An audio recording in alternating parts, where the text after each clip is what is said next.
A dramatic new escalation this morning for America's battle against ISIS. United States Navy ships fired missiles at ISIS targets inside Syria last night, and American warplanes launched airstrikes that killed dozens of militants. A coalition of Arab nations took part in the attacks on ISIS. The U.S. also targeted a group of al-Qaeda veterans called Khorasan. The Pentagon says they were planning an imminent attack on the United States. David Martin is at the Pentagon with new information on the airstrikes. David, good morning. Good morning. The airstrikes began shortly after 9 p.m. last night, which would have been the early morning hours in Syria.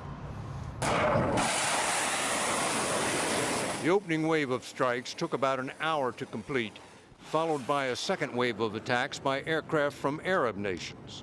The U.S. Navy fired a total of 47 Tomahawk cruise missiles from ships in the Red Sea and Persian Gulf, while Navy jets flew off the aircraft carrier George Bush, and Air Force and Marine jets launched from bases in the Persian Gulf. They attacked ISIS targets at 4 locations inside Syria, including headquarters buildings, storage facilities, a finance center, supply trucks, armed vehicles, and training compounds.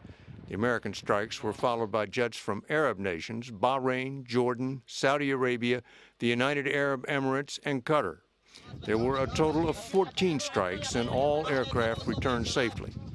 U.S. officials say Syrian air defenses did nothing to interfere with the raid. The State Department said the Syrian regime had been warned ahead of time the strikes were coming.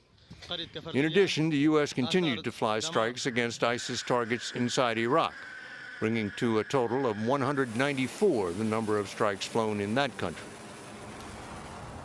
At the same time U.S. jets were attacking ISIS targets, they also flew a number of missions against a different terrorist group known as Khorasan, which is a network of veteran al-Qaeda fighters believed to be plotting attacks directly against the U.S.